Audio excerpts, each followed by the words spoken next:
3/4 বিদেশ থেকে অর্থাৎ প্রতিবেশী দেশ ভারত থেকে আমদানি করতে হয়। আমরা মাত্র 1/4 পাট বীজ উৎপাদন করি।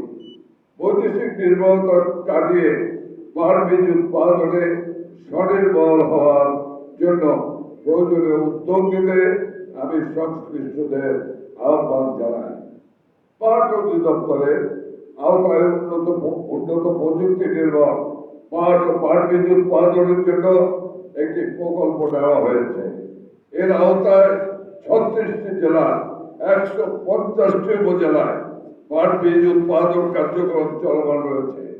এই জন্য প্রতি উপজেলায় 300 জন করে পাট চাষি বাছাই করা আছে, যারা এই প্রকল্পের মাধ্যমে বিনামূল্যে পাট বীজ, সার, কীটনাশক ইত্যাদি পাচ্ছে।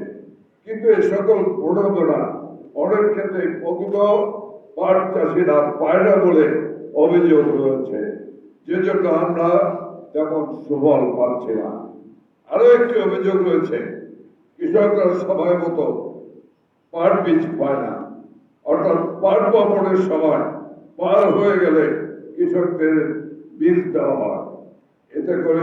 এতে কারো গাফিলতি আছে কিনা বা পাট বীজ আমদানিকারকদের স্বার্থে কোনো মহল থেকে ইচ্ছাকৃতভাবে এটি করা হচ্ছে কিনা তা খতিয়ে দেখতে সংশ্লিষ্টদের প্রতি নির্দেশনা হল।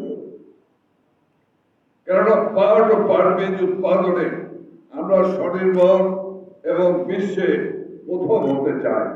মাননীয় প্রধানমন্ত্রীর প্রত্যক্ষ তত্ত্বাবধান, নির্দেশনা ও পরামর্শে আমরা পাট খাতের প্রবৃদ্ধির ধারাকে বেগবান করার কার্যকর উদ্যোগ দিয়েছি। আমি মনে করি আমরা সবাই মিলে ঐক্যবদ্ধভাবে কাজ করলে সফল হতে পারব এবং পাটের হারানো গৌরব ফিরিয়ে আনা যাবে।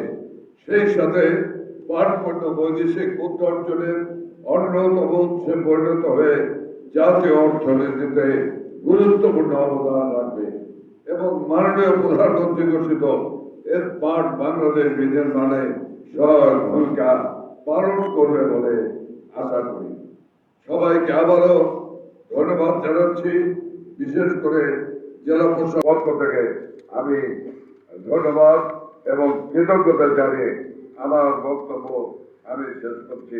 তা এই শেষ করার পূর্বে আমি ডিভিশনাল কমিশনার, বিভাগীয় কমিশনার সাহেব রয়েছেন, আমি তাকে দু একটি কথা বলে আমি আমার বক্তব্য শেষ করব।